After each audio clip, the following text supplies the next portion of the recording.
तर आपलं झाले आहेत ते पाचवा म्हणजे या दशकातला एक पाचव्या ओवीमधला जो विचार आहे तो आपला झाला आहे. प्रचित पाहता गथागोवी होत आहे, याच्यावरच गेल्या वेळी आपण जास्त वेळ बोललो. गथागोवी म्हणजे हे काल्पनिक आहे आणि ती काल्पनिकता कशी असते तर शास्त्राची धाटी जाणावी असं म्हटलं आहे त्यांनी. की धाटी याचा अर्थ शास्त्र कसं चालतं. नाही तर सामान्यतः काय होतं, शास्त्र अभ्यासाला घेतलं की मनुष्य त्याच्यामध्ये आधी आपला विचार घालतो. म्हणजे जसं आपण व्यवहारामध्ये म्हणतो ना की एखादा सण आहे संक्रांतीसारखा, तर कशा करता असेल, एवढा तिळाचा वापर का करतात, मग जो तो आपापल्या परीने त्याचा अर्थ लावतो. मग अमक्या वेळी मग त्याचा वैज्ञानिक अर्थ काय, त्याचा व्यावहारिक अर्थ काय, असे निरनिराळ्या प्रकारांनी अर्थ मांडून आपण त्याच्यावरती टीका टिप्पणी करतो. एखादं शास्त्र म्हणजे पहिल्यांदा जर आपल्याला त्याचा विचार करायचा असेल तर पहिला त्या मुहूर्तशास्त्राचा विचार करायला लागेल की हा सण कशा करता आला, तो कोणत्या कालाचा किंवा शुभ मुहूर्ताचा विचार करून तो सण आला. म्हणजे हे एक आपलं व्यवहारातलं उदाहरण. आणि मग त्याच्यातून तो विषय जाणून घेणं की नेमकं याचं स्वरूप काय. तसं होत नाही. आता आजकाल सणावारांच्या संबंधीची भूमिका सांगताना अगदी पॉप्युलर व्याख्यानं आहेत की त्याच्या मागचा वैज्ञानिक अर्थ काय. म्हणजे सण हे काही वेगळ्या हेतूनी आहेत असं तो सांगणारा प्रतिपादन करत नाही. तो असं म्हणतो की विज्ञानच आहे फक्त त्याच्यामागे अनेक गोष्टी आहेत. त्या अनेक गोष्टीत एक विज्ञान आहे. विज्ञान हे त्याचं एक अंग असू शकतं. विज्ञान याचा अर्थ तरी काय आहे, सृष्टीमध्ये जे टिकवायला हवं आहे असं त्या मुहूर्ताच्या दृष्टीने त्या लोकांना वाटलं आहे, त्याच्यामधला एक भाग आहे. म्हणजे तो आम्हाला ज्या बाजूनी कळला त्या बाजूने आम्ही त्याचं स्पष्टीकरण केलं की अमुक सण अमक्या वेळीच का, अमुक मंत्र अशा वेळीच का, असे वगैरे वगैरे असे अनेक विचार आहेत की त्या प्रत्येक विचाराला माणूस आपला आयाम देतो. म्हणजे आजकालच्या काळामध्ये ईश्वर संकल्पना स्वीकारावी का स्वीकारू नये, का स्वीकारावी, त्याच्याकरता असं सांगितलं जातं की माणसाला भय वाटतं आणि त्या भयाची निवृत्ती करून घेण्याकरता मनुष्य ईश्वर संकल्पना स्वीकारतो आणि आपल्या अंतःकरणाला बळकटी देतो. हे कोण ठरवतं. म्हणजे शास्त्रसुद्धा म्हणत नाही की ईश्वर हा आम्हाला आमच्या विचारातून कळतो. शास्त्रसुद्धा सांगतं की ईश्वर कुठून कळतो, शास्त्र योनित्वात. ती कोणती शास्त्र, ती वेदांत शास्त्र. म्हणजे इतर शास्त्र म्हणत नाहीत की आम्ही ईश्वराचं प्रतिपादन करतो. मग भौतिकशास्त्राने कसं म्हणावं की आम्ही ईश्वराचं प्रतिपादन करतो, तेही करत नाही. भौतिकशास्त्रसुद्धा ईश्वराचं प्रतिपादन करत नाही. ईश्वराचं प्रतिपादन आम्ही मात्र आमच्या बुद्धीने करत राहतो की देव कसा असेल हे आम्हीच ठरवतो. आम्ही कोण ठरवणार. मग एखादा शास्त्राचा नियम का नाही आम्ही ठरवत की जर आम्हाला देवाच्या विषयी आम्हाला जर संकल्पना ठरवण्याचं आम्ही स्वातंत्र्य घेत असू तर न्यूटनच्या सिद्धांताला सुद्धा आम्ही स्वातंत्र्य घ्यावं.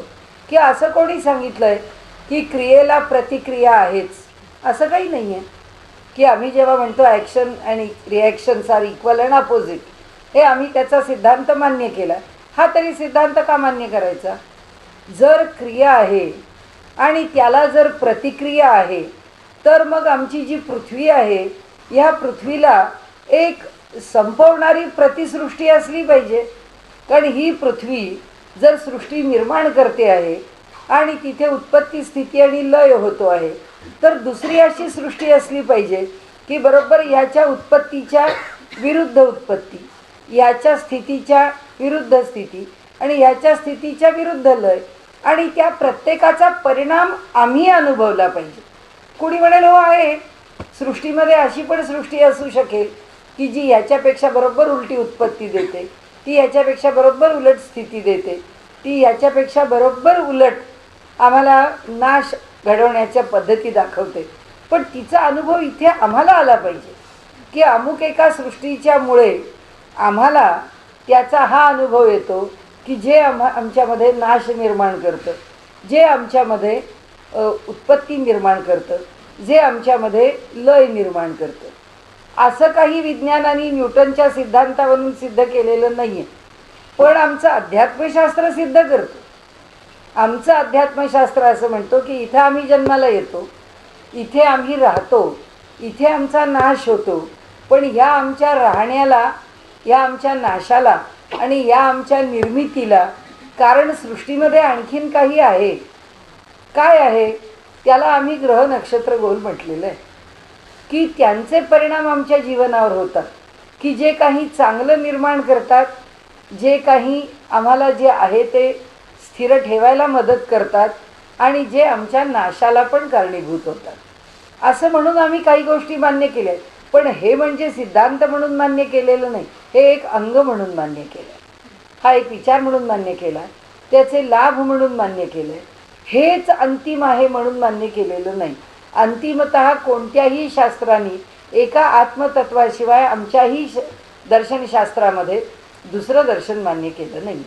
सगळी दर्शनं याला पूरक आहेत, ह्याच्या वरचढ नाही आहेत. ज्योतिषशास्त्र असलं तरीसुद्धा ज्योतिषी सांगतो ह्या ग्रहाचा दोष आहे, ज्योतिषी सांगतो की हा तुमच्या पत्रिकेमधला दोष आहे, ही पत्रिका जन्मभर अशा प्रकारे त्रास देईल, की जसं आपण म्हणतो एखाद्या पत्रिकेचं, एखाद्या वस्तूचं मॅन्युफॅक्चरिंग डिफेक्ट आहे, तसं एखादं शरीर आहे त्याच्यामध्ये बनतानाच डिफेक्ट आहे. आता तुमच्या पत्रिकेत दाखवतं आहे की तुमचं शरीर मुळातच नाजूक आहे, तुमचं शरीर मुळातच रोगट आहे, तुमचं शरीर मुळातच दुर्बल आहे. काहीतरी प्रत्येकाच्या ज्या व्यथा आहेत त्या त्यांनी दाखवल्या आहेत, त्या शास्त्र म्हणून त्या दाखवल्या असल्या.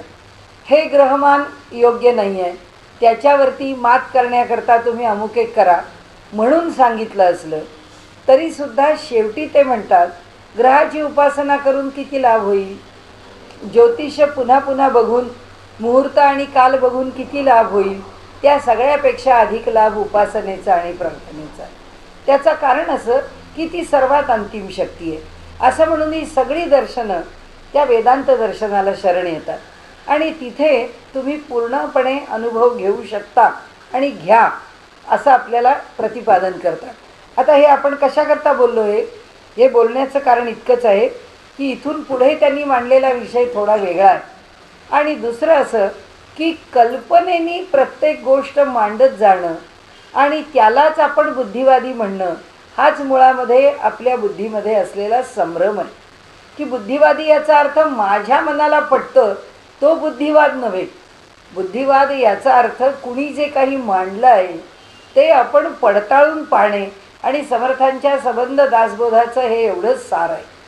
समर्थ सारखं म्हणतात की दुसरा काय सांगतो याच्यावर कशाला विश्वास ठेवता, आणि जे तुमच्या प्रत्ययाला येत नाही ते कशाकरता बोलता. कशाचा प्रत्यय आला? बोलणंच खुंटेल आपलं, कारण सगळं बोलणं आपलं काल्पनिक आहे, अनुभवाचं बोलणंच नाही आहे. आपण जे बोलतो ते अनुभवाने बोलतच नाही, आपण जे बोलतो ते कल्पनेनीच बोलतो. आपल्याला असं नाही, म्हणजे मला असं वाटतं, अरे वाटतं याला काय अर्थ, त्याचा अनुभव काय, ती वस्तुस्थिती आहे का. मग शास्त्राच्या बाबतीत का नाही म्हणत आम्ही की भौतिकशास्त्र आहेत, ही तर आपली आपणच बदलत आहे, त्यांचे सिद्धांत त्यांच्याच ठिकाणी बदलत आहेत, तरीसुद्धा आम्ही त्या सिद्धांतांच्या ठिकाणी का नाही म्हणत की बाबा हा सिद्धांत जरी असा न्यूटननी मांडला असला तरी मला काही न्यूटनचा सिद्धांत पटत नाही. उलट आहे की न्यूटनचा सिद्धांत कसा माझ्या बाजूने लढवत राहावा, डिफेंड करावा, याचं काम मी करतो.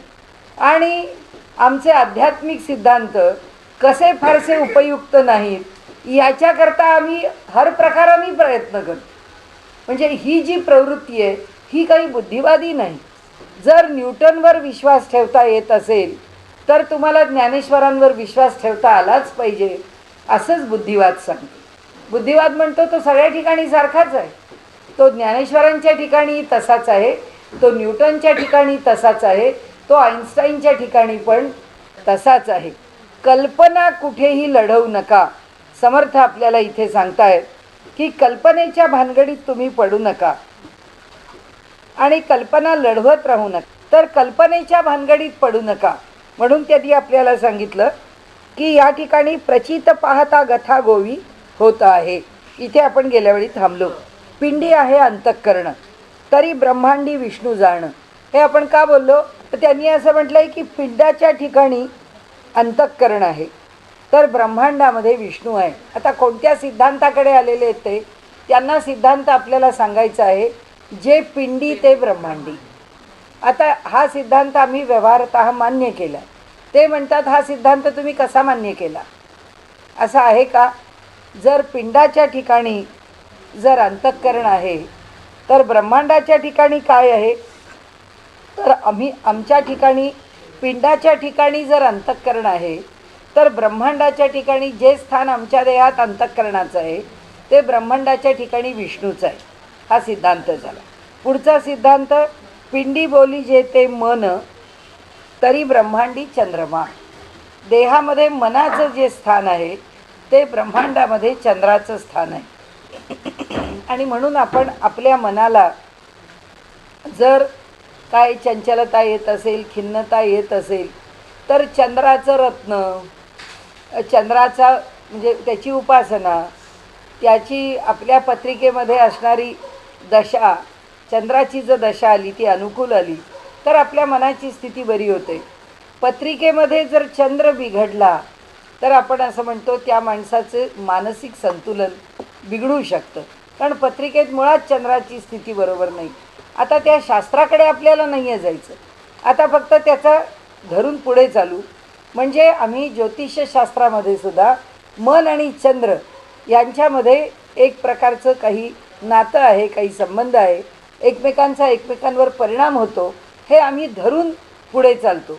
म्हणजे इथे समर्थ असं म्हणतात, समर्थ ह्याला अमान्य करत नाहीत, पण समर्थ म्हणतात यात गुंतून पडू नका.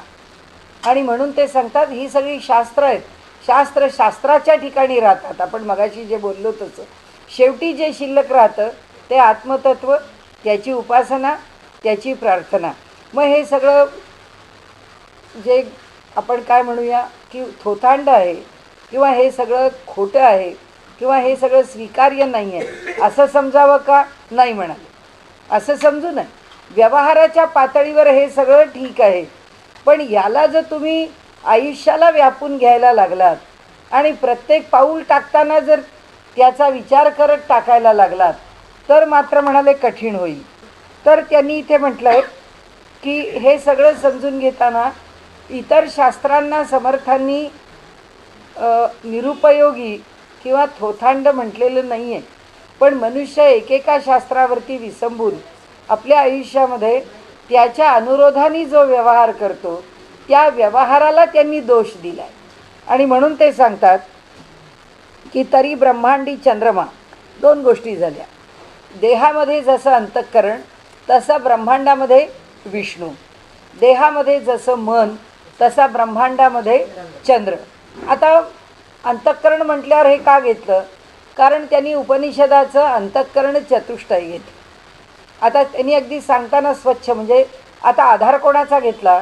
उपनिषदांचा घेतला, गीतेचा नाही. गीतेने तिथे चित्त म्हणून मन, बुद्धी आणि अहंकार सांगितला. यांनी मात्र मन, बुद्धी, अहंकार नाही सांगितला. यांनी अंतःकरण चतुष्टय सांगून मन, बुद्धी, अहंकार आणि चित्त चार गोष्टी सांगितल्या. अंतःकरण चतुष्टय असं उपनिषदांनी म्हटलं आहे आणि गीताकारांनी त्याचा संकोच केला आहे. आणि गीताकारांनी काय केलं आहे? मन, बुद्धी आणि अहंकार म्हटलं आहे. आणि ती जी बुद्धी आहे त्या बुद्धीला निश्चयात्मिका बुद्धी म्हणून त्या बुद्धीमध्येच त्या स्मरणाला अंतर्भूत केलं. म्हणजे कोण कोण झाले? मन, बुद्धी, अहंकार आणि चित्त. त्यातलं चित्त हे स्मरणाचा गुणधर्म त्याच्याकडे आहे. ते चित्त बुद्धीमध्ये एकरूप गीताकारांनी केलं. त्यांनी बुद्धी आणि चित्त एक करून ते चित्तालाच, त्याला चित्त नाव देऊन त्याला चित्ताचे तीन भाग सांगितले. ते काय सांगितले? मन, बुद्धी आणि अहंकार. तिथे त्यांनी अंतःकरण शब्द नाही वापरला, तिथे त्यांनी चित्त शब्द वापरला. आणि कधीकधी मन शब्द वापरला तरीसुद्धा मन, चित्त ह्या अर्थाने वापरला. उपनिषदांनी अंतःकरणच शब्द वापरला, उपनिषदांनी दुसरा शब्द नाही वापरला. ते अंतःकरण म्हणतात. समर्थांनी बरोबर तसंच्या तसं घेतलं. त्या अंतःकरणातलं आता पहिलं मन घेतलं. ते मन कशासारखं आहे? ब्रह्मांडातल्या चंद्रासारखं आहे. अंतःकरण कशासारखं आहे? विष्णूसारखं आहे. ब्रह्मांडामध्ये जसा विष्णू भरून राहिला आहे. वारकऱ्यांनी काय घेतलं? हेच तत्त्व घेतलं. विष्णुमय जग, वैष्णवांचा धर्म, भेदाभेद भ्रम, अमंगळ. भेद नाहीच करायचा. सबंध ब्रह्मांडामध्ये विष्णूच भरून राहिला आहे. याचा अर्थ आमच्या अंतःकरणामध्ये त्या चैतन्यानी किंवा त्या चैतन्याला वेष्टून राहिलेलं जे अंतःकरण आहे तेच जणू काही ब्रह्मांडामध्ये विष्णूचं स्वरूप आहे. आणि आमच्या इथे त्याला आम्ही अंतःकरण म्हटलेलं आहे. आणि म्हणून आता तत्त्व कसं झालं, म्हणजे संतांचा उपदेश कसा झाला. संतांचा उपदेश असा झाला की विष्णुमय जग, वैष्णवाचा धर्म, भेदाभेद भ्रम अमंगळ. म्हणजे ते म्हणतात माझं अंतःकरण जसं सगळ्या माझ्या देहवृत्तींना व्यापून राहिलेलं आहे तसा तो विष्णू ब्रह्मांडाला व्यापून राहिलेला आहे. म्हणून माऊली काय म्हणतात, त्यांनी असं सांगितलं आहे की जे जे भेटे भूत तयामानी भगवंत. म्हणजे जे जे काही चैतन्यमय आहे ते ते सगळं त्या विष्णूचंच रूप आहे. आणि ब्रह्मांडामध्ये जे जड आहे तेही त्या विष्णूचंच रूप आहे. म्हणजे सिद्धांत झाला पण अभंगामध्ये वेगळ्या प्रकारांनी आला. म्हणजे अनेक वेळा म्हणजे माझ्या थिसिसमध्ये सुद्धा मी हा विषय आग्रहाने मांडला आहे की संतांनी जो उपदेश केलेला आहे तो उपदेश हा शास्त्रोपदेश नाही. शास्त्रांनी केलेला जसा उपदेश किंवा विधान असतं किंवा त्यांनी मांडलेले जसे सिद्धांत असतात तसे संतांच्या उपदेशांचं स्वरूप नाही. गीता शास्त्र आहे, योगशास्त्र आहे, कृष्णार्जुन संवाद आहे, हे योगाचं शास्त्र आहे. आणि शास्त्र म्हणूनच भगवंतांनी विषय मांडला आहे. तिथे असं प्रबोधन नाही केलं जसं प्रबोधन संतांनी केलं. संतांनी कसं केलं आहे प्रबोधन, संतांनी उपनिषदापेक्षा वेगळं पण थेट उपनिषदाच्या जवळ जाऊन केलं. कसं मांडलं आहे, आपली अनुभूती. आता सगळा तो विषय आहे आजचा आपला. स्वतःची अनुभूती ही प्रमाण. काय अनुभूती आहे, मौलींनी सांगितलं तसं जे जे भेटे भूत तयामानी भगवंत. ही अनुभूती त्यांचीच आहे. हे विश्वची माझे घर ऐसीमती जयाची स्थिर किंबहुना चराचर आपणची जाहला. ही त्यांची अनुभूती आहे. अनुभूती घेतली आणि आम्हाला समजावलं की बाबा रे हे खरं आहे आणि हे तुला मिळवण्याकरता राग सोड, हे तुला मिळवण्याकरता आसक्ती सोड, हे तुला मिळवण्याकरता चित्ताची मलिनता सोड, हे तुला मिळवण्याकरता तुझ्या ठिकाणी असलेले सगळे दोष म्हणजे मल आहेत ते सगळे सोडून दे. आणि हे सांगताना त्यांनी कोणत्याही शास्त्राचा वेगळा आधार घेतला नाही. शास्त्राधार ते घेत नाहीत, आपल्या अनुभूतीतून शास्त्र सिद्ध करतात. आणि म्हणून त्यांची आम्हाला उपदेश करण्याची पद्धत वेगळी आहे. संत थेट उपदेश करतात. स्वतःचा अनुभव त्यांना आलेला प्रत्यक्ष आहे आणि त्याची पुन्हा पुन्हा ग्वाही फक्त समर्थ देत. सगळ्या संतांनी तेच केलं आहे. पण समर्थांनी ते 100 वेळा बोलून दाखवले. अरे तुला प्रचिती नाही, फुकट गेलं. अनुमान करतो, व्यर्थ आहे, याला काही अर्थ नाही. सगळे संत असं बोलत नाही.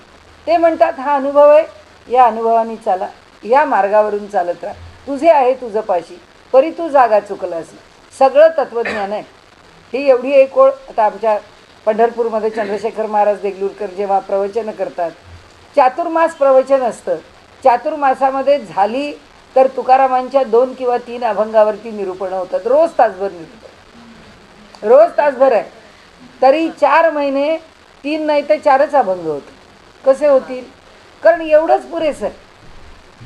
तुझे आहे तुझं पाशी, परी तू जागा चुकलाशी. महिनाभर बोला ना, तुझं आहे तुझं पाशीवरती, काय अडचण आहे. त्याचं कारण आहे की अनुभव तुकाराम महाराजांचा आहे आणि त्याच्यावरनं केलेला उपदेश आहे. ही संतांची पद्धत आहे. शास्त्र सिद्धांत सांग की हे असं आहे, हे असं चाललं पाहिजे, आपल्याला असं पुढे जायचं आहे. त्या ठिकाणी शास्त्र आपल्याला यांनी अमुक होतं एवढंच सांगतं. ह्याचा अनुभव हा असा येऊ शकतो, हा असा आला पाहिजे असं सांगतं. पण प्रत्यक्ष अनुभव घेताना अडचणी काय येतात आणि प्रत्यक्ष अनुभव घेताना तो अनुभव कसा असतो याचं वर्णन मात्र संतच करतात. याचं वर्णन दुसरं कोणी करत नाही. उपनिषद करतात पण फार थोडं. असं का म्हणायचं, त्याचं कारण असे 85% ऋचा या कर्मपर आहेत, 8-9% ऋचा ह्या बाकी योग किंवा भक्ती सांगणारे आहेत आणि ज्ञान सांगणाऱ्या ऋचा फक्त 4% आहेत. संबंध वेदामध्ये मिळून तत्त्वज्ञान सांगणाऱ्या ऋचा 4% आहेत. कर्म सांगणाऱ्या ऋचाच जास्त आहेत. ते ज्ञान काय सांगणार? कारण वेद जेव्हा सांगतो तेव्हा सामान्य पद्धतीने सांगतो आणि सामान्य पद्धतीने ज्ञान सांगणं हे फार धोक्याचं असतं. आता आमच्यासारखा माणूस या प्रवचनाच्या गादीवर बसतो आणि तो म्हणतो रामदेव बाबा आम्हाला खूप आवडतात, फार चांगले आहे, त्यांनी फार चांगला योगाचा प्रसार केला, पण तो मनामध्ये काय समजून असतो की याचं भय आहे. त्यांनी जेव्हा एका विद्येचं सामान्यीकरण केलं म्हणजे जनरलायझेशन केलं त्यावेळी धोके संभवतात की समोर येऊन बसणारा एखादा हार्ट पेशंट हा किती नाजूक आहे माहिती नाही, आला न लागला आसनं करायला आणि त्याला झाला त्रास आणि त्याचा विपरीत अनुभव आला, काय करायचं? त्यात रामदेव बाबा चुकलेत असं नाही आहे, पण त्या त्या व्यक्तीची परिस्थिती काय आहे. मग संत काय सांगतात? ये हृदयीचे ते हृदयी घातले. ज्ञानेश्वर महाराज म्हणतात 1 to 1 उपदेश आहे, जनरलाइज्ड उपदेश असू शकत. जो करायचा आहे तो प्रत्यक्ष उपदेश आहे आणि म्हणून हा माझा अनुभव आहे, हा अनुभव येण्याकरता हे करावं लागेल एवढंच सांगतात. म्हणजे समाजामध्ये संतत्व ही एक वेगळी गोष्ट आहे, समाजामध्ये शास्त्राभ्यास ही एक वेगळी गोष्ट आहे, वेदांना अनुसरणं ही एक वेगळी गोष्ट आहे. कारण ते त्यांच्या पद्धतीने बोलतात, ते त्यांना जे आणि जितकं उघड करून सांगायचं आहे. म्हणून आपल्याकडे उपनिषदांनीच काय म्हणून ठेवलं आहे? परोक्ष प्रिय हा देवा हा. म्हणजे देवतांना असं थेट सांगितलेलं आवडत नाही, देवतांना असं वळणावळणाने सांगितलेलं आवडतं, देवतांना त्याच्यावरती पांघरूण घातलेलं. जसं आपण म्हणतो की मुखचंद्र, आता सरळ म्हणाना फार देखणी आहे मुलगी नाही, तो कवी म्हणतो की तिचा मुखचंद्र पौर्णिमेच्या चंद्रासारखा आहे. म्हणजे चंद्रावर चंद्र दोन्ही घेतलं, आधी चंद्रच म्हटलं त्याला की ज्याची आल्हादकता आहे, पण त्यात सुद्धा त्याचं आणखीन एक वैशिष्ट्य सांगितलं की तुम्ही चंद्र प्रतिपदेचा घ्याल तर अजून सौंदर्याला वृद्धीला पुष्कळ भाव आहे. म्हणजे तुम्ही म्हणाल फारच प्रिमिटिव्ह स्टेजमध्ये यांचे सौंदर्य दिसतं, तसं नाही आहे. तर मग तो चंद्र आहे पण पौर्णिमेचा आहे आणि नक्की अमावस्येचा नाही आहे. हे आलं ना.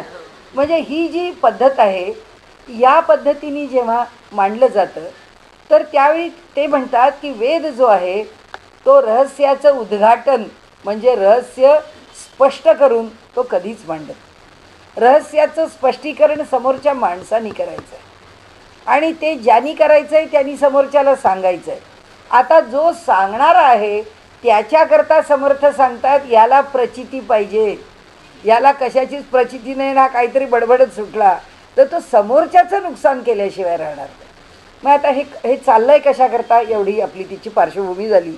आता आपण पुढे जाऊ आणि म्हणून ते म्हणतात की हे शास्त्र धाटणी जाणावी परी प्रचिती कैसी आणावी, प्रचित पाहता गथागोवी होत आहे. हे तेवढ्याकरता आधी सांगितलं की काल्पनिक नाही. म्हणजे आता मी जे सांगतो आहे आपण काय बो याला आधार आहे की माणसाच्या देहात जसं अंतःकरण तसा सृष्टीमध्ये विष्णू, काय बो आधार आहे? समर्थांनी आधीच सांगितलं, ज्याची प्रचिती घेतली आहे तेच तुम्हाला सांगतो, माझ्या मनास आलं म्हणून सांगत नाही. मन जे आहे त्या मनाचा ब्रह्मांडामध्ये त्यालाच बरोबर समांतर असा चंद्रमा आहे असं कुणी शास्त्रांनी सांगितलं आहे. तर ते बरोबर आहे हे जे सांगितलं आहे, पण हेच धरून बसू नका असं ते पुढे सांगतात आपल्याला. ते आता पुढे बघू आपण. पिंडी बुद्धी ऐसे बोलीजे तरी ब्रह्मांडी ब्रह्मा ऐसे जाणीजे. देहामध्ये जर बुद्धी आहे तिचं जे काम आहे ते ब्रह्मांडामध्ये ब्रह्मदेवाचं काम आहे. म्हणजे मन झालं, बुद्धी झाली. आता पिंडी चित्त ब्रह्मांडी ओळखी जे नारायणू. पिंडामध्ये चित्त आहे आणि ब्रह्मांडामध्ये त्या चित्ताकरता नारायण आहे. पिंडामध्ये बोली जे अहंकार ब्रह्मांडी रुद्र हा निर्धार. पिंडामध्ये अहंकार आहे, ब्रह्मांडामध्ये रुद्र. चारही सांगितले, मन, बुद्धी, चित्त आणि अहंकार. आणि त्यांनी सांगितलं या प्रत्येकाला समांतर या ब्रह्मांडामध्ये आहे. ऐसा बोलीला विचार शास्त्रांतरी. त्यांनी सांगितलं हे शास्त्रांनी सांगितलं आहे, मी मनाने सांगत नाही. तरी कोण विष्णूचे अंतःकरण. आता श्रोता म्हणतो की अरे मग आता जर विष्णू आहे तर विष्णूचं अंतःकरण कोण आहे? कारण तो जर अंतःकरणाला जर समांतर ब्रह्मांडामध्ये आहे तर ब्रह्मांडातल्या विष्णूचं अंतःकरण कोण आहे?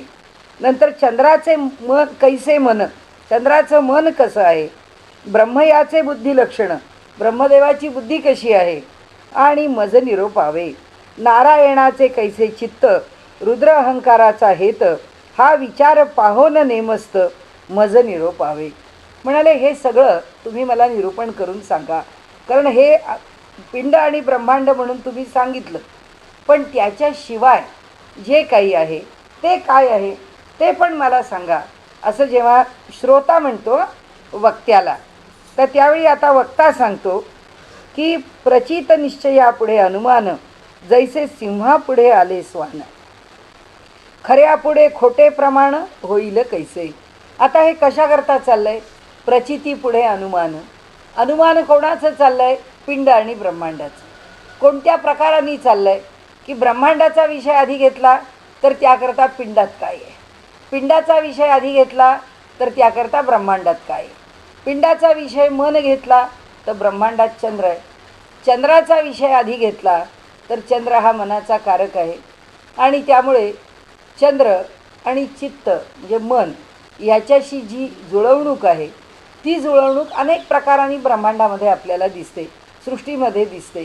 की चंद्राचा संबंध त्या सायकीशी म्हणजे मन ह्या तत्वाशी, मनस असा शब्द घ्यायला पाहिजे आपल्याला तिथे, त्याच्याशी आहे. म्हणजे कसं, पौर्णिमा आणि अमावस्या आले की कातडीचे रोग वाढतात, पौर्णिमा आणि अमावस्या आले की फिट्स येणाऱ्या लोकांना त्रास होतो, पौर्णिमा अमावस्या आलं की मानसिक रुग्णांना त्रास होतो. अमावस्या पौर्णिमा म्हणजे पाणी म्हणजे समुद्राची वरती ओहोटी त्या चंद्राच्या कलांच्यावरती अवलंबून आहे. म्हणजे सृष्टीमध्ये शास्त्रांनी सांगितलं आहे की ह्याचा काही संबंध आहे, हे शास्त्र सांगतं आहे. ते म्हणाले पण आता प्रचिती कोणाची घ्यायची आहे? तर ते मनाची घ्यायची आहे. म्हणजे समर्थांना जो विषय मांडायचा आहे तो एका परब्रह्माशिवाय दुसरा मांडायचा नाही. मग ते म्हणतात जर प्रचिती परब्रह्माची घ्यायची आहे तर चंद्रमनाचा कारकही घेऊन आम्हाला काय करायचं? कारण ते मनच आम्हाला नको आहे, आम्ही कुठे मनात गुंतणार आहोत. त्यामुळे आम्हाला मनाच्या विषयीची चर्चाच नको आहे. मग आम्हाला कशाच्या विषयीची चर्चा पाहिजे? तर आम्हाला जी पाहिजे ती ब्रह्माच्या विषयी पाहिजे. मग जर ब्रह्माची प्रचिती घ्यायची आहे तर या सगळ्या गोष्टी मागे राहतात. कारण का? तर ही सगळी प्राकृतिक शास्त्र आहे, ही सगळी प्रकृतीशी व्यवहार करणारी, प्रकृतीचे नियम सांगणारी शास्त्र आहेत. या एवढंच कशाला, उपासनासुद्धा प्रकृतीलाच जिंकण्या करतात. कारण उपनिषदांनी सांगितलं की तदैव ब्रह्मत्वं विद्धी नेदम यदिदम उपासते, ज्याची आम्ही उपासना करत राहतो ते ब्रह्म नव्हे, त्या उपासनेच्या पलीकडे ब्रह्म आहे. मग आता ब्रह्म जर सगळ्याच्या पलीकडे आहे तर सगळी शास्त्र अलीकडे राहतात. भक्तिशास्त्र अलीकडे राहील, ज्ञानशास्त्र अलीकडे राहील, योगशास्त्र अलीकडे राहील, कर्मशास्त्र अलीकडे राहील. त्या अर्थाने म्हणतात ते. नाहीतर आपण म्हणू त्यांनी सगळी शास्त्र उडवून लावली. शास्त्र नाही उडवून लावली, त्यांनी वेदांत शास्त्राकरता बाकीच्या शास्त्रांचा उहापोह हा आवश्यक नाही असं आपल्याला सांगितलं आहे.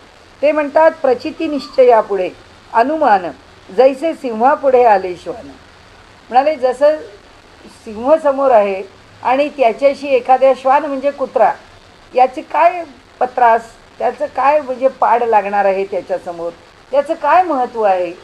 तर त्या प्रकारानेच या प्रचितीच्या पुढे म्हणजे आत्मज्ञानापुढे किंवा ब्रह्मज्ञानापुढे या सगळ्या शास्त्रांचा विषय अगदी सामान्य आहे.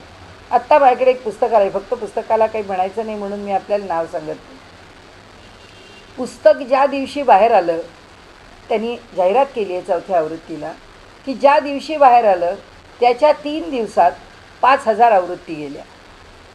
पुस्तकाच्या लगेच दुसरी आवृत्ती निघाली ती 10,000ची काढली आणि ती महिन्याच्या आत संपली. आणि तिसरी आवृत्ती 21,000ची काढली, ती 3 महिन्याच्या आत संपली. आता 4थी आवृत्ती किती 50,000ची, 1 लाखाची आहे. माहिती काय विषय आहे? सामान्य विषय, मी फक्त विषय बोलत नाही त्याचा. जो काही आहे किंवा जे काही त्यात लिहिलं आहे त्यात खूप काही विशेष आहे का? नाही. पण व्यवहारामध्ये याची लोकांना एकाने दुसऱ्याला, दुसऱ्याने तिसऱ्याला, जाहिरातीचं युग आहे. एका विशिष्ट तंत्रात जाहिरात झाली की मनुष्य म्हणतो, कुतूहल निर्माण होतं आणि मनुष्य खरेदी करत राहतो. आणि मग त्याची खूप पुस्तकं गेली म्हणजे पुस्तकाला मूल्य आहे, आणि नाही गेली म्हणजे पुस्तकाला मूल्य नाही असं नाही. आणि म्हणून ते इथे म्हणतात की प्रचित निश्चयापुढे अनुमान. ब्रह्मज्ञानासारखा विषय आहे, आणि आता समजा ब्रह्मसूत्राची पुस्तकं जर वर्षभरामध्ये साऱ्या भारतभरात जर 100ही संपत नसली तर ब्रह्मशास्त्रापेक्षा आमची पाककलेची पुस्तकं अधिक महत्त्वाची आहेत असं कसं म्हणतात? कारण ती पुस्तकं हजारोनी खपत आहेत, हे पुस्तक 100त सुद्धा जात नाही. तर ते म्हणतात की हे सगळं तुम्हाला जे शास्त्र आहे प्रत्येकाच्या संदर्भामधलं, ते तुम्हाला पुष्कळ आकर्षित करणार आहे, ते तुमच्या दैनंदिन जीवनाला उपयुक्त आहे. असं सगळं असताना ते तुमच्या मनाला जर खूप मोह घालत असलं आणि त्याचं महत्त्व अधिक आहे असं तुम्हाला वाटत असलं तर ते चूक आहे. कारण ही सगळी शास्त्र अनुमानाची आहेत, त्यांनी काढलेले अनुमान आहेत, त्यांनी काढलेले निष्कर्ष आहेत. आणि प्रचिती म्हणजे ब्रह्मज्ञान हा विषय याच्याशी तुलना करण्यासारखा नाही. म्हणून ते पुढे म्हणतात, प्रचित निश्चयापुढे अनुमान जैसे सिंहापुढे आले श्वान. त्या दोघांचा कुठेही तुलनाच होऊ शकत नाही. या दोघांच्यामध्ये जो फरक आहे, त्याची तुलना करायची किंवा माप करायचं तर शक्यच नाही आहे. खऱ्यापुढे खोटे प्रमाण होईल कैसे. जे खरं आहे किंवा जे अंतिमतः सत्य आहे त्याच्यापुढे खोटं कसं उभं राहील? उभं राहू शकत नाही. परी यास पारखी पाहिजे. मग तिथे काय पाहिजे? तर तिथे पारख पाहिजे, विषयाची पारख पाहिजे, वस्तूची पारख पाहिजे. कारण असं आहे, कानामध्ये चांगले मोठे मोठे हिरे घातलेले, तर एक सिंगल हिरा त्याची काय किंमत आहे ही ज्याला कळेल त्यालाच कळेल. नाही तर माणूस म्हणतो की अहो हे खडे पुष्कळ चमकत आहेत, कुठून आणले? आता हा डोक्याला हात लावी, म्हणजे ती बाई म्हणेल की एवढे मी महागाच्या खानामध्ये एक एक हिरा घातला आहे, फुकट गेली त्याच्यावरती केलेला खर्च, त्याला जर हे खडे म्हणायला लागले तर. पण त्याला पारखीच पाहिजे, त्याला समजलंच पाहिजे की हा हिरा आहे का हा खडा आहे. आणि म्हणून त्यांनी सांगितलं, परी यास पारखी पाहिजे, पारखीने निश्चय लाहिजे. जेव्हा आपल्याला त्याची पारख होते तेव्हाच आपल्याला निश्चय करता येतो, म्हणजे आपल्याला निर्णय करता येतो की हे अधिक श्रेष्ठ आहे.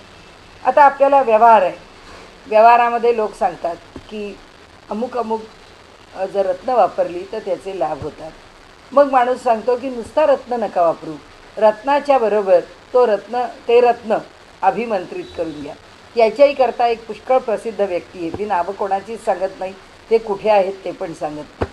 ते सांगतात की ती रत्न आमच्याकडून घ्या, ते रत्न आम्ही त्या रत्नाच्या देवतेच्या, म्हणजे आता गुरुचं आहे, तर त्याच्यावरती मंत्राने अभिमंत्रित करून आम्हीच देतो. अभिमंत्रित केलेलं रत्न हातात घाला, ते रत्न त्यांच्याकडून अभिमंत्रित येऊन ती अंगठी हातात घालेपर्यंत त्याची किंमत किमान 50,000च्या वर गेलेली आहे. आता एकदा हा सौदा झाला तरी आपण मान्य करू. त्यावरती त्यांचं म्हणणं काय आहे की 3 वर्षांनंतर आम्ही जे अभिमंत्रण केलेलं आहे त्याचा प्रभाव कमी होतो, म्हणजे 3 वर्षांनी पुन्हा या, म्हणजे रतीब चालू झाला. आणि नाही आलात तर त्याचे अनिष्ट परिणाम होतात. हा आणखीन पुढचा कसा आहे हा धंदा. म्हणून ते म्हणतात तिथे पारखीच पाहिजे. तिथे पारख्यात आणि अगदी उत्तम चाललेलं आहे, काही कोणाचं वाईट चाललेलं नाही आहे, सगळं उत्तम चालू आहे. पारखीने निश्चय लाहिजे, परीक्षा नसता राहिजे, अनुमान संशयी. म्हणून आपल्याला स्वतःला काही निश्चय करता यायला पाहिजे. आता अर्धे विषय आपण बोललो की नुसते रत्न घालू नका, रत्नाला अभिमंत्रित करा. रत्नाला अभिमंत्रित केल्यावर लोक म्हणतात की अहो अभिमंत्रित केलेल्या रत्नाचा पण फार उपयोग नाही. मग काय करा? मग त्या ग्रहाची शांती करा, ती त्याच्यापेक्षा अधिक प्रभावी उपयुक्त आहे. की हा ग्रहाची शांती करायला निघाला, तर शांती झाली, आता पुन्हा अडचण आली की पत्रिका घेऊन पुन्हा त्यांच्याकडे गेला की बाबा सगळं झालं, तुम्ही सांगितलं त्याप्रमाणे 2 कॅरेट 5 कॅरेट म्हणाल त्या याचं रत्न वापरतोय, त्या रत्नावरती अभिमंत्रण करून घेतलेलं आहे, ते तसं वापरतोय.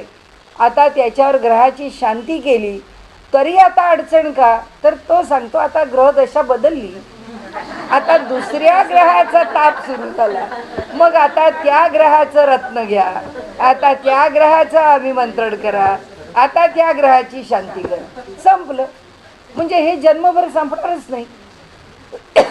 कोणता ना कोणता तरी ग्रह आमच्या पत्रिकेत केव्हा ना केव्हा तरी अनिष्ट होणारच आहे.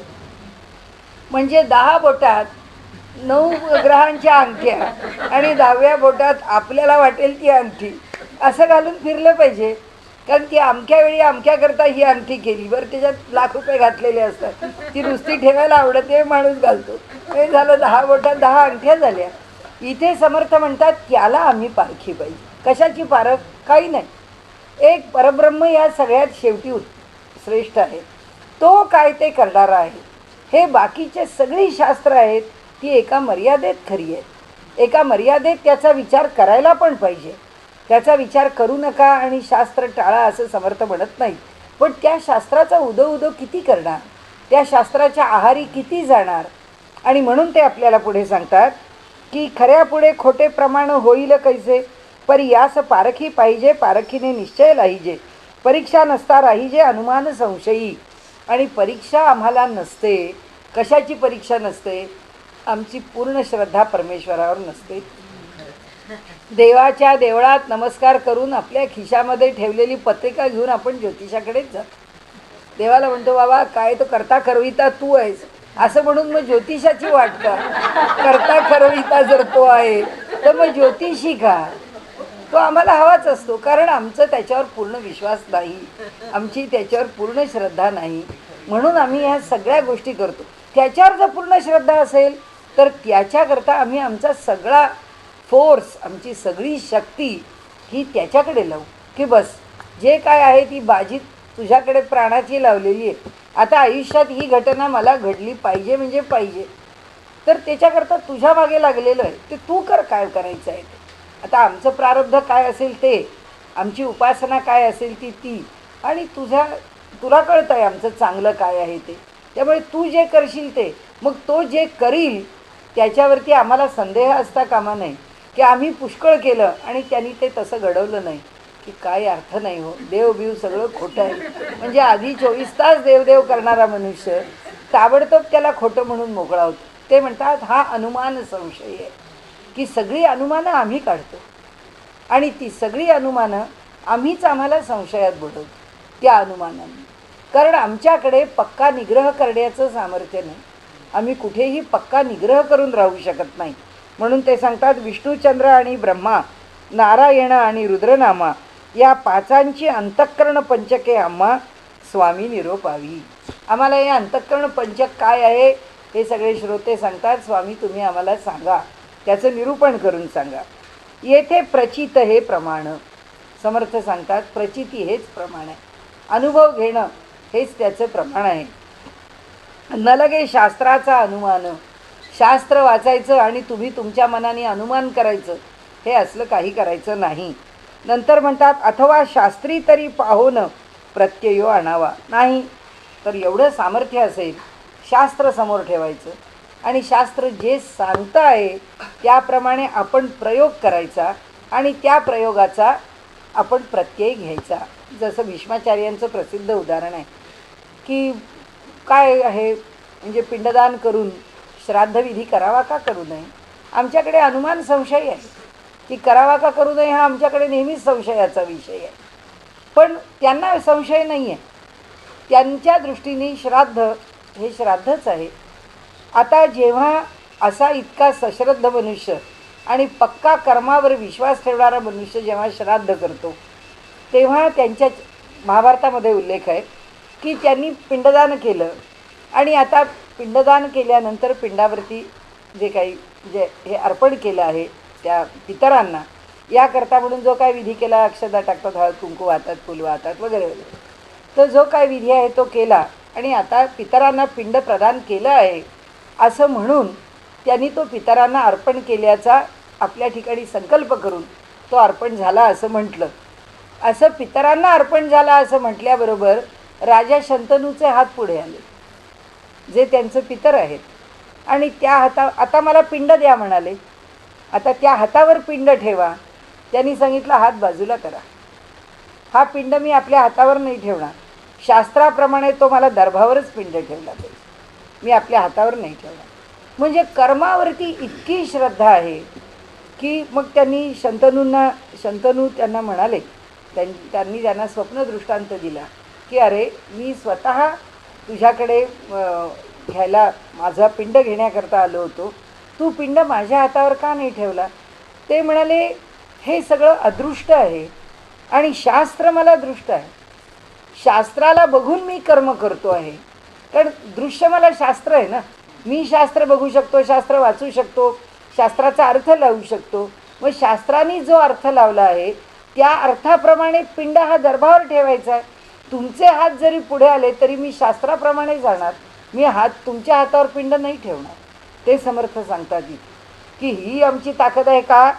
की ते म्हणतात आपल्याला की इथे अथवा शास्त्री तरी पाहून, शास्त्रात बघावं, प्रत्यय आणावा, त्याचा प्रत्यय घ्यावा. कशाचा प्रत्यय घ्यावा? जे शास्त्रात सांगितलं आहे त्याचा प्रत्यय घ्यावा. शास्त्रात काय सांगितलं आहे? जे सांगितलं असेल ते. ध्यान कसं करा? शास्त्राने जे सांगितलं आहे. भक्ती कशी करा? शास्त्राने जी सांगितली आहे ती. मग तशी भक्ती केल्यावरती प्रत्यय येतो की नाही हे बघा. तुम्ही यातलं करणार काही नाही, पण नुसतीच शास्त्राची चर्चा करणार तर ते म्हणाले हे होणार नाही. प्रत्ययाशिवाय ही चर्चा फुकट आहे. म्हणून ते म्हणतात प्रचितीविण जे बोलणे ते अवघेची कंटाळवाणे. ते म्हणतात त्या बोलण्याला काही अर्थ नाही आहे. ज्याला अनुभवच नाही तो उगीच आपला काहीतरी बोलत राहिला तर त्या बोलण्याला काय अर्थ आहे? तोंड पसरूनी जैसे सुणे रडवून गेले. समर्थांची भाषा आहे, कडक आहे. ते म्हणाले जसं एखादं कुत्रं आ वासून रडत बसतं आणि ते आपल्याला ऐकणं सुद्धा नको होतं, तसं म्हणाले हे अनुमान काढून बोलणारा मनुष्य याचं एकही वक्तव्य आपल्याला ऐकवत नाही, असं त्यांनी आपल्याला सांगितलं. तेथे काय हो ऐकावे? त्या अशा माणसाचं काय ऐकावं? त्या कुत्र्यानी रडण्यासारखं आहे. त्या कुत्र्याचं रुदन आहे त्याचं ऐकणं म्हणजे. आणि काय शोधून पाहावे? त्याच्या बोलण्यातून आपल्याला काय मिळायचं आहे? काही मिळायचं नाही आहे. तेथे प्रत्ययाच्या नावे शून्याकार, तिथे काही प्रत्यय नाही. म्हणून आघवे आंधळेची मिळाले. दुसरा दृष्टांत दिला. सगळे आंधळे एकत्र आले. तेथे डोळसाचे काय झाले? सगळे आंधळे आपापल्या परीने अनुमान करत राहतात. अनुभवाचे नेत्र गेले तेथे अंधकार. अनुभवाचे नेत्र गेले म्हणजे ज्याला अनुभव नाही तिथे सगळा अंधकारच आहे. म्हणजे हे आंधळे एकत्र आले आणि त्यांनी एकमेकांना मार्ग दाखवण्यासारखं आहे की उपनिषदांचंच वचन आहे. कठोपनिषदामध्ये म्हटलं आहे की एका अंधानी एका जथ्याला मार्गदर्शन करावं आणि अंधानी त्याला मागे न्यावं. तसा नुसता पंडितामागून पंडित चालत राहतो, जसं अंधेन नियताम असं त्यांनी म्हटलं की अंधानी नेलेला जसा दुसरा आंधळा त्याच्या मागोमाग अनुसरण करतो, तसा एक पंडित असं म्हणाला म्हणून त्याच्या मागे 25 पंडित तेच म्हणत पुढे जातात. समर्थ इथे म्हणतात की जो अनुभवच घेत नाही तो आता डोळस आहे असा म्हटला तरी त्याच्या डोळ्याला पुन्हा आंधळेपणच आहे. म्हणून ते म्हणतात की अनुभवाचे नेत्र गेले. अनुभवाचेच जर नेत्र नाहीत तर तोही आंधळाच आहे. त्याच्याशिवाय काही तो वेगळा नाही. नाही दुग्ध नाही पाणी. की आता सगळे त्यांचे दृष्टांत थोडे अवघड असतात. केली विष्ठेची सारणी तेथे निवडा याचे धनी ते एक डोंब कावळे. ते म्हणतात दूध पाणी एकत्र झालं आहे. तिथे राजहंस वेगळा करतो आणि फक्त दूध त्यांनी चोच त्याच्यात बुडवली की पाणी खालीच राहतं, फक्त दूध शोषलं जातं. म्हणजे तो फक्त दूध उचलून घेतो. हे राजहंसाचं वैशिष्ट्य आहे. पण म्हणाले डोमकावळ्याला एकच वेचता येतं की कुत्र्याची विष्ठा पडली आहे, गाईची विष्ठा पडली आहे, त्या विष्ठेमध्ये जे किडे आहेत तेच किडे उचलून घ्यायचं काम तो डोमकावळा करतो. तसे म्हणाले हे किती भयंकर बोलले की तसे जे अनुमान करणारे विद्वान आहेत ते डोमकावळ्यासारखे आहेत. प्रत्यय घ्यायला येत नाही तरी काय मला सांगा की आमचे श्रीराम लागू म्हणतात की तो ईश्वर त्याला रिटायर करा. म्हणाले खडकावर पडलेलं बी जे असतं ते जर खरंच उगवलं तर त्या बीला तरी कोण उगवण्याकरता मदत करतं, जे माती किती असते, आणि ते जर त्याच्यावर उगवू शकतं तर न संस्कार केलेला मनुष्यसुद्धा उत्तम संस्कारित होतो. म्हणजे तुमच्या मते ईश्वरवादाचा संस्कार करून माणूस सुसंस्कृत होतो, हे आम्हाला मान्य नाही. त्यामुळे त्याला रिटायर करा, तो संपवा, असं त्यांनी जेव्हा म्हटलं आहे, समर्थांनी त्यांना डोमकावळे म्हटलं. समर्थ म्हणतात यांना काही केल्या ज्ञान नाही. त्या अनुमान करताना त्यासमोर शास्त्र नाही. मुख्य म्हणजे असं आहे, तुमचा नाट्य हा म्हणजे हे क्षेत्र आहे, तुमचा हा व्यवसाय आहे, तुम्ही त्याच्यातले त्याच्याविषयी बोला ना. काय संबंध आहे तुमचा दुसऱ्या विषयामध्ये बोलण्याचा? काही संबंध नाही आहे. म्हणजे पुलंना राग आला, परंतु जेव्हा खासदार अनंतराव पाटलांच्यावरती पुलंनी त्या शनिवारवाड्यावरून टीका केली, तेव्हा त्यांनी पुलंवरती तितकीच खरपूस टीका केली आणि त्यांचा खरपूस समाचार घेतला की हा विदूषक आहे, हा काय बोलतो, असं त्यांनी म्हटलं. आता तो अधिकारातला मनुष्य आहे आणि बिचारा काँग्रेसचा आहे, तो बदनामच आहे. त्यामुळे तो बोलला तरी लोकांना पुलंच्याबद्दलच्या संमिश्र प्रतिक्रिया निर्माण झाल्या.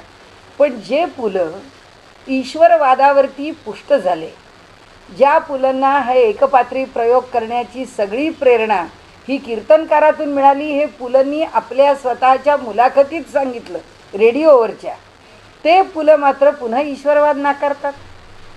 म्हणजे हा मनुष्य दांभिकच आहे ना. पण त्यांना दांभिक म्हणण्याची समाजात काय सोय आहे? कारण काय आहे की त्यांचा एक करिश्मा आहे लोकांच्यावरती. लोकांना असं वाटतं ह्या माणसाला हे कोण दांभिक म्हणणार आहे. पण हीच माणसं समाजाचं नुकसान करतात. नुकसान याच लोकांनी केलेलं आहे. दुर्दैव आहे. त्याला काय करणार? आपण मगाशी म्हटलं तसं हजारो पुस्तकं कशाची खपतात आणि ज्याचं खपत नाही त्याचं मूल्य नाही असं नाही, आणि जे हजारोत खपतं ते काही उपयोगाचं आहे असं नाही. पुलं किती काळाचे? 50 वर्षाचा सुद्धा स्पॅन नाही. त्याचं कारण असं आहे, आत्ताच्या पिढीला पुलं वाचायला सांगा, त्यांना त्यातला एकही विनोद एन्जॉय करता येत नाही. कारण ती परिस्थितीच त्यांनी बघितलेली नाही आहे. आणि फक्त परिस्थितीजन्य विनोद आहे तो, त्या त्या काळावरती आधारित असलेला विनोद आहे. त्या त्या काळातल्या लोकांनी आणि त्या परिस्थितीतल्या लोकांनी त्या विनोदाचा आनंद घेतला. पुढची पिढी घेऊ शकत नाही. त्यांना तुम्हाला वाचता येत नाही ऐका म्हणून सांगितलं तर ते म्हणतात हे बोरिंग आहे. मुलं म्हणतात हे काय, याला अर्थ नाही आहे, ते काही ते त्यांना ते पटतच नाही. त्याचं कारण ते जीवन त्यांनी पाहिलेलंच नाही. म्हणजे ज्याच्या साहित्याचं आयुष्य 100 वर्षसुद्धा नाही, तो मात्र तात्कालिक लोकांच्यावरती असा प्रभाव निर्माण करून पिढ्यानपिढ्या नष्ट करतो, पिढ्यानपिढ्यांचे संस्कार नष्ट करतो. हा फक्त दोष आहे. आणि म्हणून समर्थांनी फार कडक शब्दात समाचार घेतला आहे. ते म्हणतात आपुले इच्छेने बोलिले, पिंडा ऐसे ब्रह्मांड कल्पिले, परी ते प्रचितीस आले कोण्या प्रकारे. म्हणाले एक सिद्धांत सांगायचा की जे पिंडात आहे ते ब्रह्मांडात आहे. त्यांना हा जनरलाइज्ड सिद्धांत मान्य नाही आहे. ते म्हणतात लोक सगळं फार अस्ताव्यस्तपणाने बोलतात. पिंडात आणि ब्रह्मांडात, जे पिंडात आहे ते ब्रह्मांडात आहे. समानता काय आहे की ब्रह्मांड पण पंचमहाभूतातून निर्माण झालं आहे, पिंड पण पंचमहाभूतातून निर्माण झालं आहे. त्यामुळे दोघांच्याही निर्मितीचं क्षेत्र एकच आहे. या बाबतीमध्ये दोघांच्यात समानता आहे. पण एकदा आविष्काराला आल्यानंतर यात कशी समानता राहील?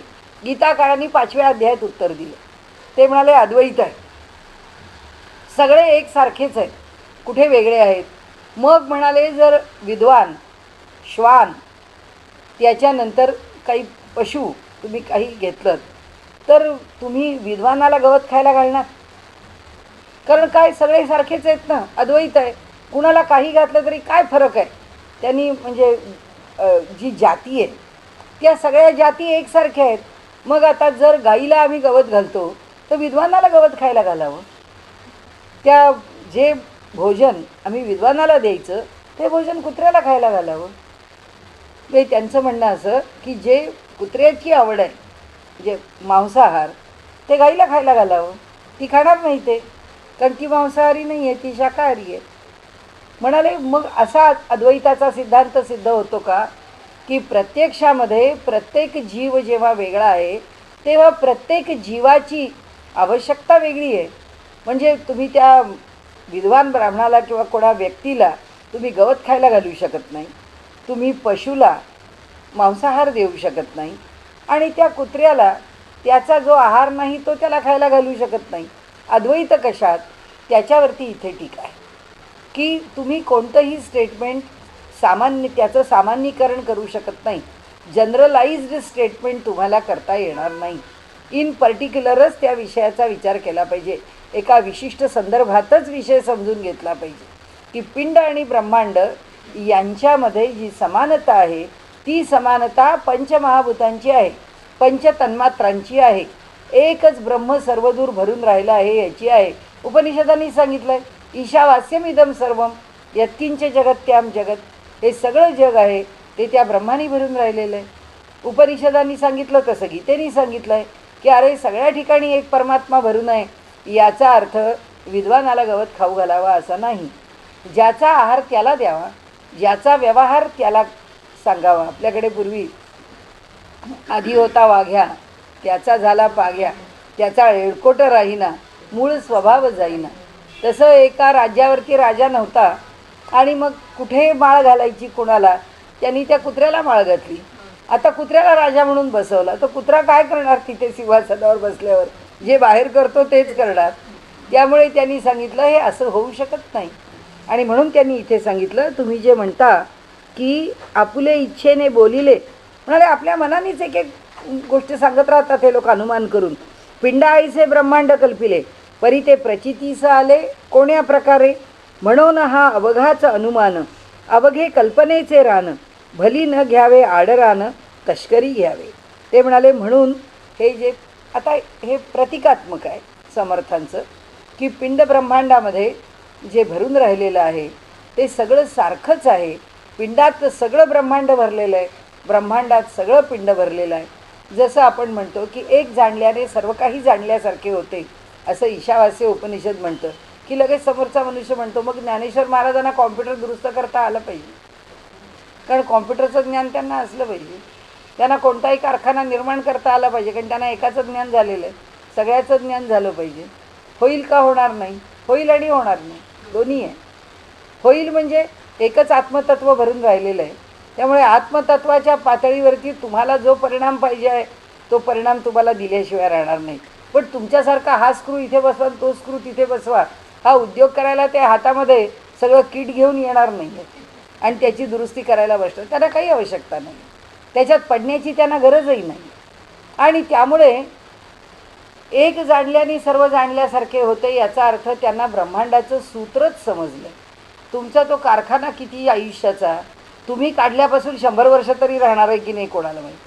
ती टेक्नॉलॉजी 25 वर्ष तरी टिकणार आहे की नाही कोणाला माहीत. आत्ताच पाहतो ना आपण मुद्रण व्यवसायामध्ये खिळे जुळवण्यापासून आपण छापखान्याचं तंत्र पाहिलं. आज आता किती सोफॅस्टिकेटेड आहे. कोणाची मशिनरी राहिली? आपला चित्रशाळा प्रेससुद्धा, तो शिळा प्रेससुद्धा संपला, काहीही राहिलं नाही. आमच्या भांडारकरमध्ये सुद्धा पहिल्यापासूनच्या त्या शिळा प्रेसचे इतके उत्तम उत्तम त्या शिशावरती निर्माण केलेलं आहे. कुठे काय राहिलं? काय राहिलं? सगळी टेक्नॉलॉजी बदलली.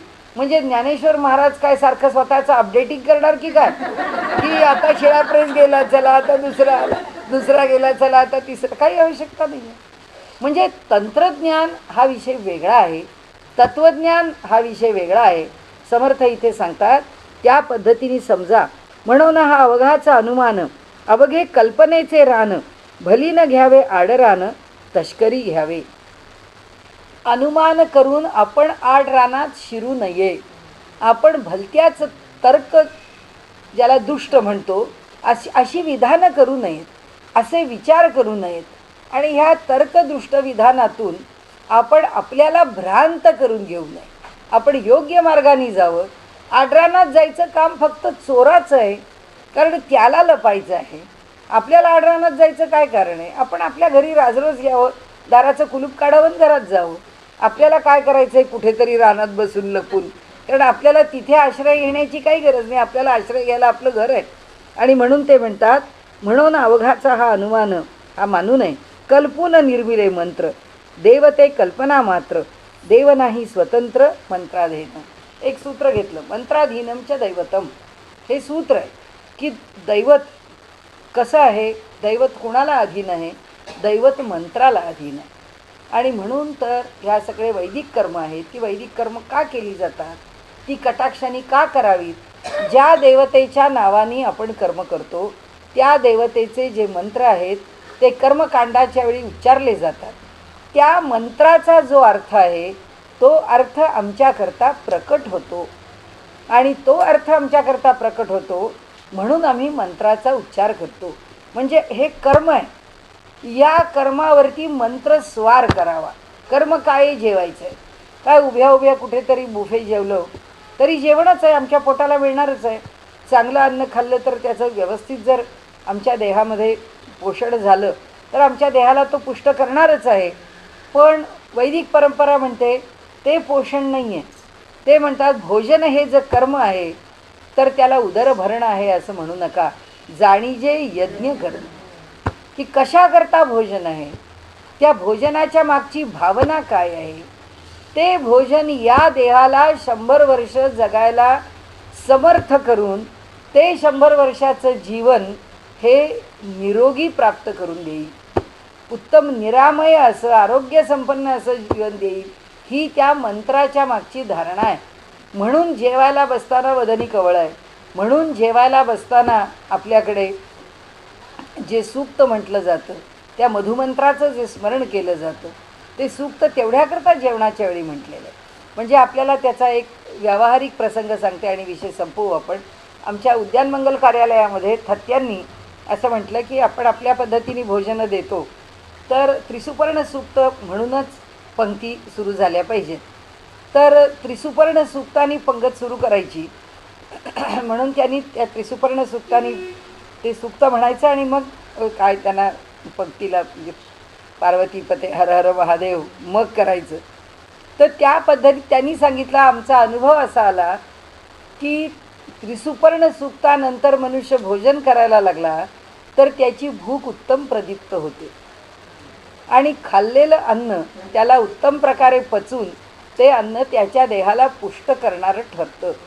म्हणजे मी नेहमी एक विनोदानी म्हणा किंवा ज्याला आपण सर्कॅस्टिकली म्हणा मी म्हणते की तुकाराम महाराजांच्या मुलांनी कोणत्याही मल्टीव्हिटॅमिनच्या गोळ्या खाल्लेल्या नाही आहेत. घरामध्ये खायला काही फार मिळत नव्हतं, उपाशी पोटीच जगत होते, पण ते कोणीही माल न्यूट्रिटेड नव्हते. त्याचं कारण आहे अन्न कसं शरीराला पुष्ट करणारं व्हावं याकरता नामाची मात्रा तुकाराम महाराज घेत होते. यांनी सांगितलं तसं की आमचं प्रत्येक कर्म जे आहे ते मंत्राच्या अधीन आहे आणि मंत्राला देवता अधीन आहे आणि ती देवता जे फल देणारी आहे त्याला ती अधीन आहे, फलाला देवता अधीन आहे आणि त्यामुळे ते फल आम्हाला मिळतं. मग आम्ही आध्यात्मिक मंत्राचा उच्चार केला की आम्हाला आध्यात्मिक फल मिळतं. आत्ता आपण जो विषय मांडला तो ग्रह नक्षत्रांचा विचार करणारा मंत्र मांडला, त्या ग्रह नक्षत्राचं फल मिळतं. ते किती ते सांगतात ते अप्रामाणिक नाही आहेत. ते म्हणतात झालं आता त्या ग्रहाची दशा संपली, आता त्याचं फल संपलं. तुम्ही केलेलं जे कर्म आहे त्याचा जितका काळ फळ मिळायचं होतं तेवढं मिळालं. आता दुसऱ्या काळ जे ग्रहांनी फळाची अपेक्षा केली आहे आणि मंत्राची अपेक्षा केली आहे तसं ते म्हणतात की दैवत मंत्राला अधीन आहे. सूत्र आहे आपल्याकडे मंत्रशास्त्राचं, पहिलं सूत्र आहे मंत्राधीनमच दैवतम. आणि मंत्र या शब्दाची पहिली व्याख्या आहे मननात त्रायते इति मंत्र हा. आणि त्यामुळे ते इथे समर्थ म्हणतात की अहो कोणत्याही देवतेची उपासना केली म्हणून उपनिषद काय सांगतं, तदेव ब्रह्मत्वम विद्धी नेदम यदिदम उपासते. तू त्याला ब्रह्म आहे असं समज की ज्याची उपासना करता येत नाही. आणि म्हणून ते आम्हाला भेटत नाही उपासनेला, त्याचं रूप आम्हाला भेटतं. म्हणून आम्ही नारायणाची उपासना करतो, म्हणून आम्ही विष्णूची उपासना करतो, म्हणून आम्ही शंकराची उपासना करतो, गणपतीची उपासना करतो. ह्या ज्या सगळ्या उपासना करतो त्याच्यापर्यंत पोचण्याकरता करतो. या उपासनेने विष्णूचं दर्शन झालं म्हणजे परमात्मा भेटला नाही, परमात्मा अजून लांबच आहे. त्याच्याकरता गोरक्षनाथ सांगतात जो आ गया सामने दे दे उसे तू छकड. जे समोर आलं आहे ते तू बाजूला कर आणि पुढे जा, कारण परमात्मा अजून पुढे आहेच, परमात्मा अजून पुढे आहेच. तू त्याला जाणणारच नाहीस, कारण का पुन्हा त्याच्या पुढचं उत्तर माऊलीने दिलं आहे, ये मार्गीचा कापडी महेशू अजून, की या मार्गावरती तर भगवान शंकरसुद्धा यात्रेकरू आहे, तर तुमचं काय, आम्ही तर कोण. म्हणजे थोडक्यात काय, की ज्याची उपासना करायची आहे ते ब्रह्म आहे. ते ब्रह्म तुला साधं फोटोसमोर ठेवला, त्याला नमस्कार केला, त्याला फूल वाहिलं आणि नमस्कार करून डोकं वर केल्यावर ते फूल उजवीकडे पडलं की आम्हाला कौल मिळालं, झालं. आम्हाला परमेश्वराने आम्हाला अनुग्रह केला. अनुग्रह इतका सवंग नाही. समर्थांना आम्हाला पुन्हा पुन्हा सांगायचं की ही सवंगता उपासनेमध्ये आणू नका. आता एवढं सांगून आपला विषय थांबूया. येथे न बोलता जाणावे, बोलणे विवेका आणावे. त्याच्यावर सुद्धा आणखीन त्यांनी आपल्याला फार मोठा गंभीर इशारा दिला. ते म्हणाले, असं मी तुम्हाला सांगितलं की विष्णू या उपासनेमध्ये तुमची उपासना झाली की झालं, हे नाही, हे खोटं आहे. ती देवता फक्त मंत्राला अधीन आहे. हे कुणाला सांगतो मी, त्याच्याकरता सांगितलं की येथे न बोलता जाणावे. हे कसं जाणावं, हे फार स्पष्ट करून जाणू नये, हे आपलं आपण जाणावं की उपासनेकरता आपण हे दैवत घेतलं आहे, उपासनेकरता आपण हे प्रतीक घेतलं आहे. या प्रतीकातून मला दर्शन व्हायचं आहे, ते ब्रह्म्याचं व्हायचं. मी आपल्याला म्हटलं ना, त्या मुद्द्यावर आपण थांबू आता, की तेवढ्याकरता संत आम्हाला उपदेश करतात. काय करतात ते म्हणतात, बाबा रे, त्या विठ्ठलाची उपासना कर, जेणे विठ्ठल मात्रा घ्यावी, तेणे पथ्ये सांभाळावी. ज्याला विठ्ठल मात्रा घ्यायची आहे, ती मात्रा उगाळली की मग त्याच्याबरोबर सगळं आलं, की लगेच तिखट खाऊ नको, आंबट खाऊ नको, ज्या मात्रा घ्यायच्या आहेत त्या. तर तसं ज्यांनी विठ्ठल मात्रा घ्यायची आहे त्याला पथ्य सांभाळावी लागतील. ती पथ्य सांभाळून त्या विठ्ठलाचं दर्शन घ्यावं. पण पथ्य काय सांभाळावं, या विठ्ठलाच्या मूर्तीत अडकून पडू नको. म्हणून पांडुरंगाने नामदेवाला विसोबा खेचरांकडे पाठवलं की बाबा तिथे जा, गुरु कर, म्हणजे तुला परमात्मा काय आहे ते कळेल. म्हणून समर्थ इथे सांगतात की ही काही खोलून बोलण्याची गोष्ट नाही आहे. ही गोष्ट जर मी असा सांगायला लागलो तर समर्थ म्हणतात की लोक आस्तिक आणि नास्तिक ह्याच्यात भेद राहणार नाही. कारण त्यांना हे कितीसं लक्षात येईल, आणि जे लक्षात येईल ते जर मतलबाने घेतलं तर ते नुकसान करणार होईल. म्हणून काय करावं, येथे न बोलता जाणावे. आम्ही बोलू नये, तुम्ही बोलू नये.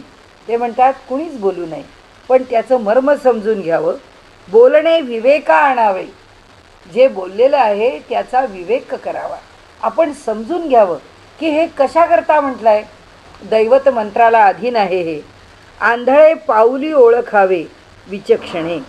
म्हणाले, जसा आंधळा येणाऱ्याच्या पावलाच्या नादावरून आलेला माणूस कोण आहे हे ओळखतो, तसं होशियार को इशारा काफी आहे.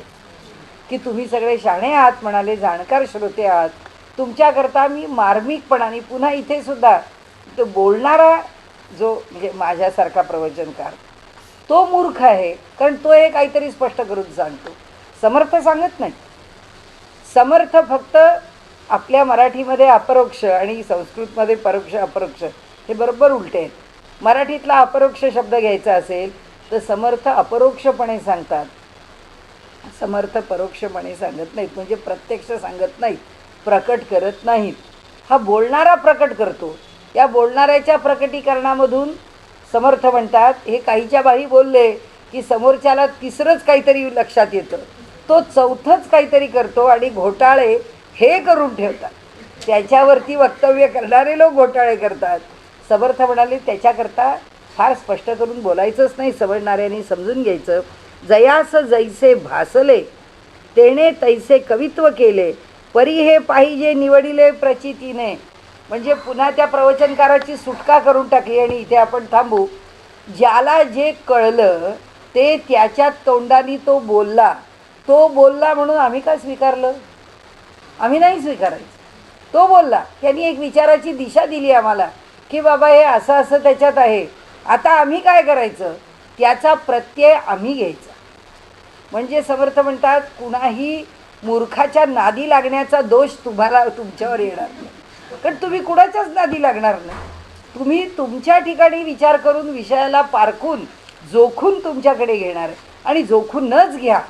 समर्थ म्हणतच नाहीत माझ्यावर विश्वास ठेवा, समर्थ म्हणतच नाहीत समोरच्यावर विश्वास ठेवा. समर्थ म्हणतात फक्त तुम्ही तुमच्या बुद्धीवर विश्वास ठेवा, दुसऱ्या कशावर विश्वास. आता कोणता बुद्धिवादी यांच्यासमोर टिकतोय मला सांगा? कोणताच बुद्धिवादी टिकत नाही. फार विचक्षण आणि मांडणी फार, म्हणजे लोकांना काय वाटतं ज्ञानेश्वरी फार कठीण आहे. पण आपल्याला सांगू का, माझी एक मैत्रीण मला नेहमी म्हणते, कल्याणी सोमवारची ज्ञानेश्वरी झाली की तुला वाटत असेल ना आता पुढची प्रवचनं सोपी आहेत. म्हटलं मुळीच नाही. ज्ञानेश्वरीपेक्षा दासबोध कठीण आहे. दासबोधापेक्षा म्हटलं आम्ही उद्या जे महाभारतातला अनुशासन पर्व वाचतो ते त्याहून कठीण आहे. त्याच्या पुढे गुरुवारी आम्ही जे मधुसूदन सरस्वतींचं भक्तिरसायन घेतो ते त्याहीपेक्षा कठीण आहे. आणि अमृतानुभव तर कठीणच कठीण आहे. त्यामुळे म्हटलं असं समजू नका ज्ञानेश्वरी कठीण आहे म्हणून. म्हटलं एकापेक्षा एक विषय सगळे कठीण आहे.